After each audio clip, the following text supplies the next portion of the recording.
Most of us prefer to live in the human hive of a town or a city.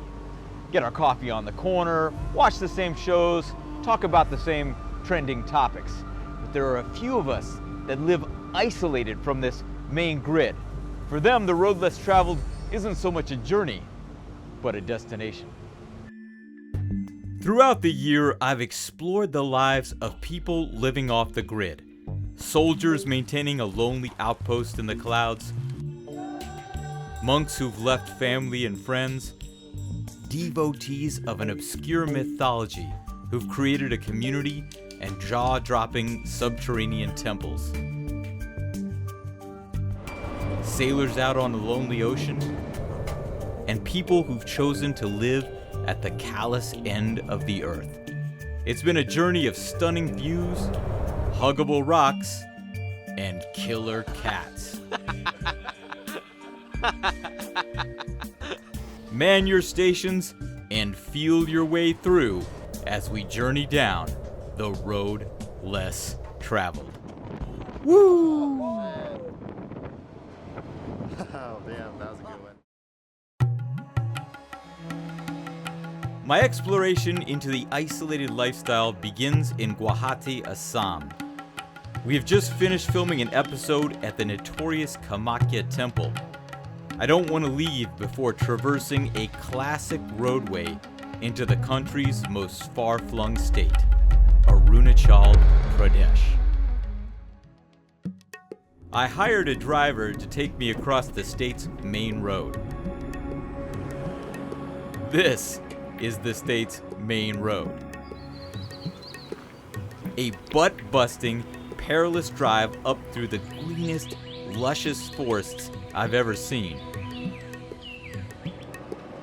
Then through a dominant valley all the way to a cloud-based pass. And ultimately arriving at the largest monastery outside of Tibet.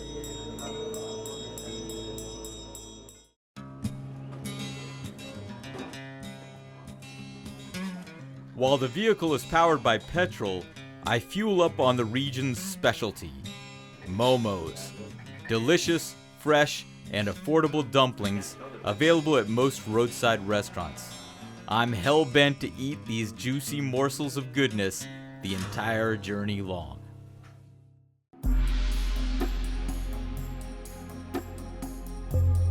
As the road begins a slow, relentless ascent, we pass through dense forest. Here trails mosey off towards remote tribal villages, and giant waterfalls plunge indefatigably into perilous currents. We climb up farther to where the water, now deep in the wedge of the valley, has slowed to a meander, siphoned off for agriculture that is and was always in demand. In the first season of RLT, I saw traces of Tibetan history and monastic art. It was once an empire that ruled by the sword. Traces of that empire spill through this valley, which once fell under its domain.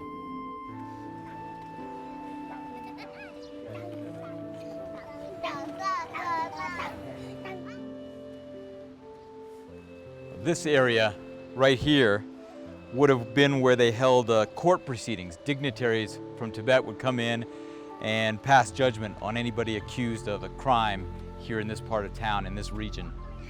And up inside these fortifications, they built these really thick walls to defend something, right?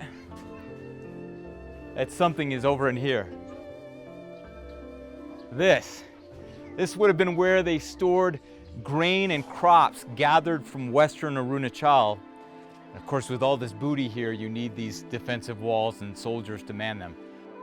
With the ancient soldiers gone, I probe into the old structure.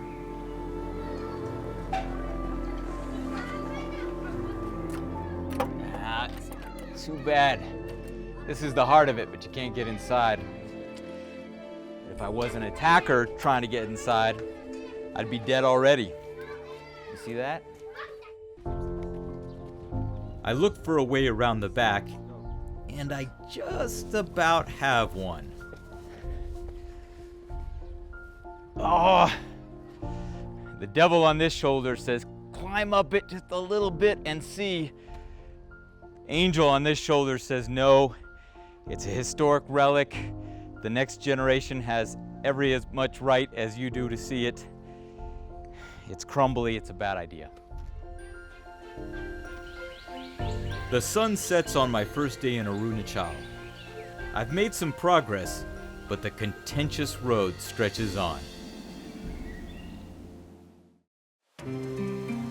I wake up early the next morning to grab a view from a nearby mountain.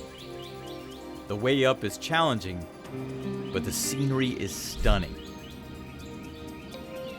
At the top where the clouds part, wild horses roam, and livestock grazes the grassy ridges.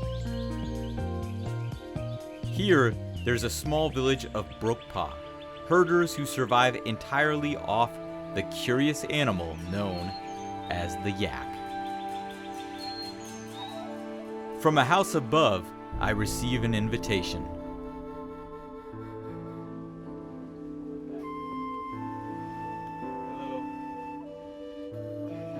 While I warm by the fire, the woman prepares the local morning drink. Yak butter tea. Thank you.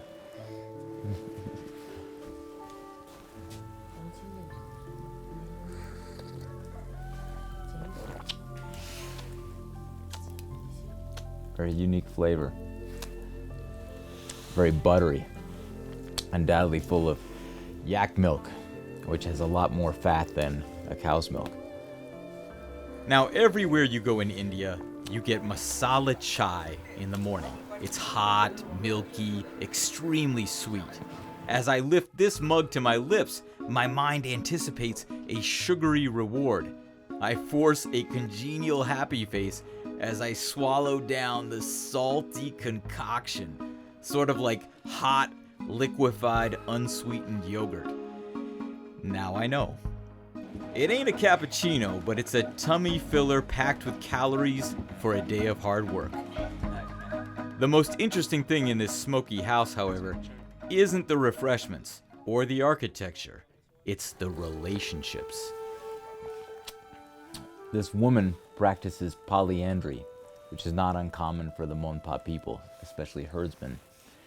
That means, of course, she has more than one husband, both brothers, which has its benefits in this society.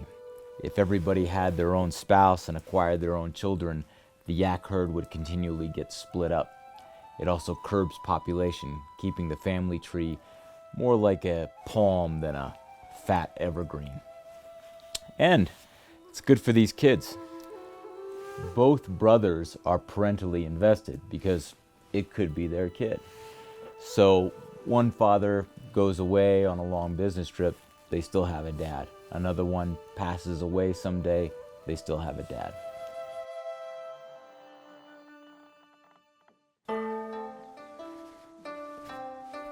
See the sport?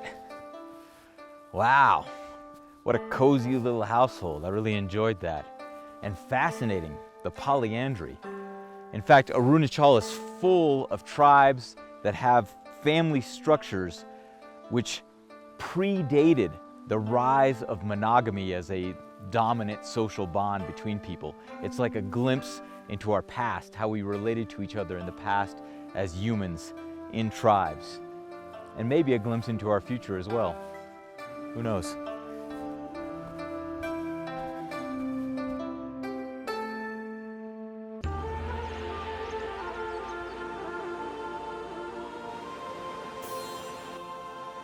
Back on the road to Tawang, we begin a long climb.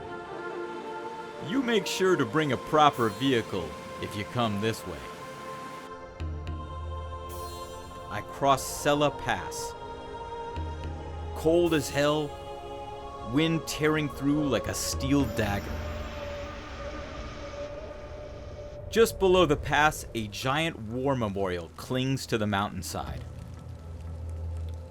Old bunkers and grazing yaks inhabiting what was once an unanticipated battlefield.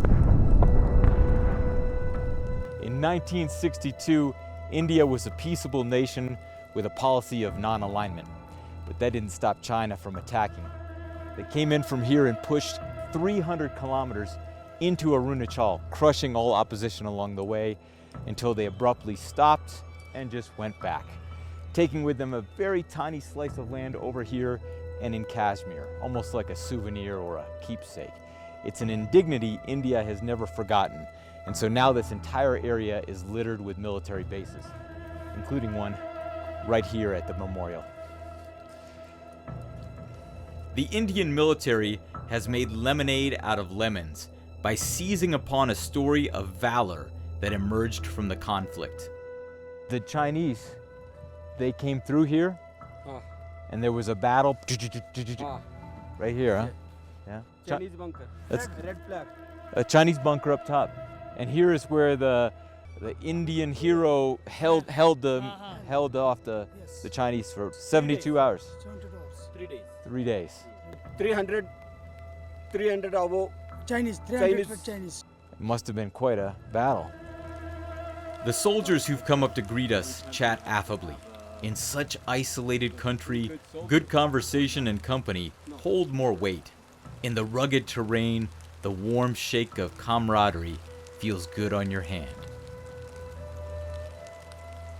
The soldiers invite us into a nearby hut where we watch a video, enjoy refreshments, and take some photos together. Then I leave the men to their cold, quiet watch, bracing for an enemy coming up the pass, welcoming of any traveler to bring word from warmer and busier places.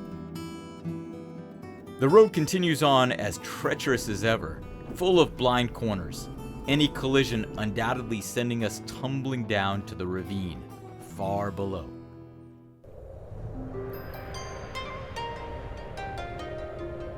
But eventually we roll into the small town of Tawang, where the world's second biggest monastery squats and sprawls its girth over a rounded hillside. After several days in the SUV, feeling every rock kick up the worn-out shocks, I was poised for disappointment, but Tawang doesn't let me down.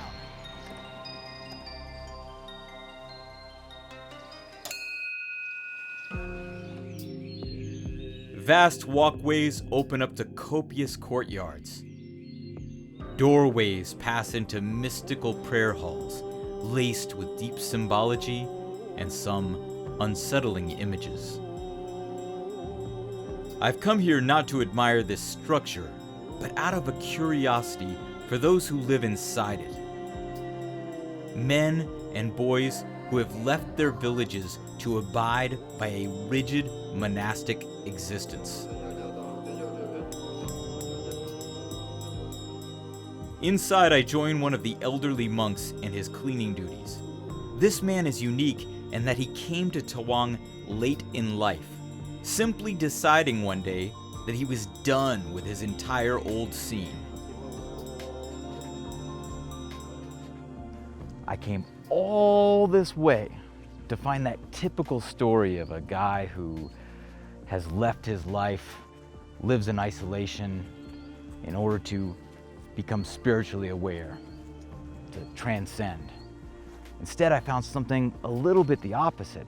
Here was a guy in village life, connected to a community, but he felt underappreciated, he felt underfed, and in that grind, he couldn't really achieve his spiritual goals. But here, he's got community, he gets hot meals every day, and he has a sense of purpose. He's valued in this monastery.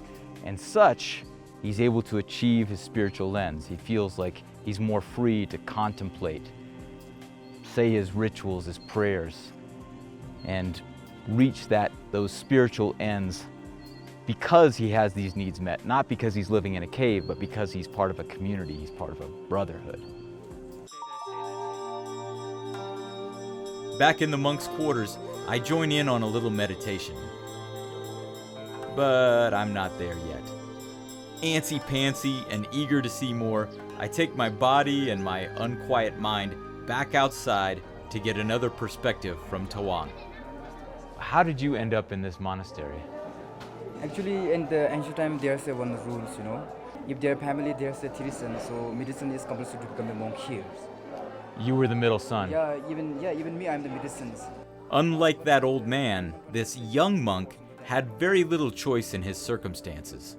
But he doesn't seem discontent with the unconventional life. Are you happy here? We are very happy. Yeah. Yeah? Yes. Tell me about that. When I just come up 7 years of becoming monk here, at that time I don't know anything, you know. When I complete my graduation course, then I know how to live on or survive, you know. What I'm gathering is you're not completely separated from secular, conventional life. Or are you? Do you live here, eat here? All your life pursuits revolve around the monastery? Yes. Or do you have a separate life there? No, it's as a monk, you know, it's not allowed, you know. As a monk, it should not be appropriate. All right, let me ask you one last question. Okay. Yeah. If I decided tomorrow, Yeah. or even today, if I said, Yes. to hell with this show, I want to lead a pure spiritual life, Yes. could I walk in that door right now, take off this shirt, and get a robe? Yeah, of course, yeah. I don't know if I'm there yet, brother, but one day, I think I have a few more spins on the wheel. Yes, of course. I came a long way to arrive at Tawang, but in a sense, these people came further. They left the world of Instagram, paychecks, bills, weekend parties, commutes, and hustle for something completely different. And here they seem to have found their niche.